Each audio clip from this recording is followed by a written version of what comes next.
It's really good to be outside again. Today we had a whole bunch of fog roll in and it was a perfect opportunity to go explore this trail, maybe another one later on. So these conditions are perfect for this woodland forest scene type of photography. It's a very challenging area to photograph, I find, just simply because there's not a lot of old growth. It's all, very uniform. So a lot of the images that I'm taking are either kind of, demonstrating that uniformity by showing kind of the repeating pattern of the tree trunks in the mist and in the fog, or I'm focusing in on trees that are different somehow, and it's the interruption of that pattern. I'm a really big fan of images with a lot of depth, as you guys probably know, and fog and mist, they're excellent for that because it really simplifies the background and it increases that sense of depth, because if you get something close to camera, there's none of that fog or mist in between you and it, but that background becomes very subdued and very low contrast and misty. So a lot of the images I'm trying to find are something where you have that something close to camera, and then you have those trees, very subdued in the background. It's very challenging though right now because all of the overgrowth next to the trail is very tall and it's just kind of brambles. There's no nice ferns that I'm finding, so it's kind of challenging in that way. So for that reason, most of my favorite images I think are going to be kind of longer focal length telephoto images of just what's back there. But you lose a little bit of that sense of depth because there's mist and fog between you and everything when you go telephoto. But still, beautiful morning, and I just love being out because I've been cooped up in the house too much.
I know that composition trumps good conditions.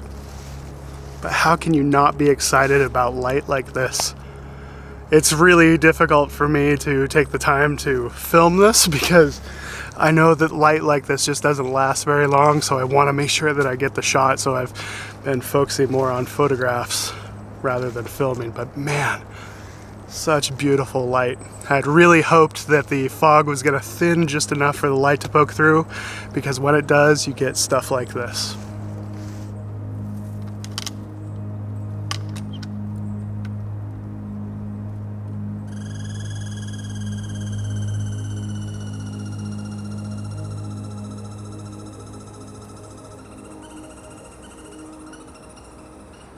So you get these light rays anytime that you have light poking through mist or fog and it's backlit. So we're shooting pretty much directly towards the sun, and that's what creates those light beams. And I've been working at trying to find a dark background, because it does no good if you have bright light beams and then sky poking through in the background. So I've been going around way off trail. There's no trails here where I'm at, and just trying to find a spot where we can get that nice dark background, but also get that backlight with the light shining through the fog. So when you shoot with the light, you can see it's very dappled, and that's your biggest clue that, like, if you turn around and look towards your light source, you're going to end up getting some really beautiful backlight. That's where all that mystical, you know, magic light really takes place, is when you're shooting back into the light. It's my favorite way of shooting forest scenes. So it's really easy to get lazy and complacent when the light gets really good. You got to remember that composition still matters, because on the back of your screen, everything just looks awesome.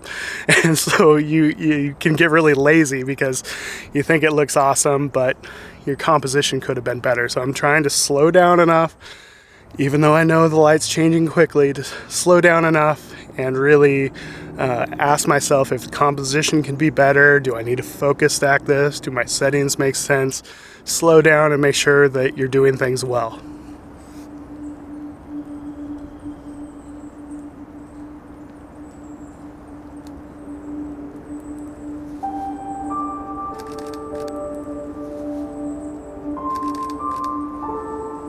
So all of this beautiful light means absolutely nothing unless you have a big, strong subject of some kind that's blocking some of that light.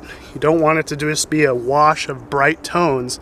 You want something to really block that light and create a nice sense of depth, but it also creates a contrast range, because all of this atmosphere really lowers contrast. So you need something close to camera to block some of that light and create some contrast in the scene, because the shadows are really where the soul of the image is. That's what Rick Salmon always says. The shadows are the soul of an image. Well, without this big trunk, there would be no soul to the image. There would be no mystery. So I really like to try to find something that I can have really dark in the frame and create that contrast range, so there's some soul and some mystery to the shot.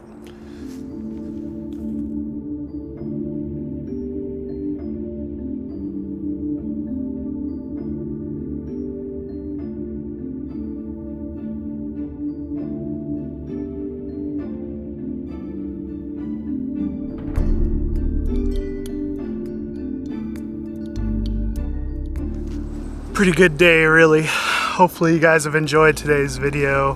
Here are the photos that we got this week, and we'll see you next time. Take it easy, everybody.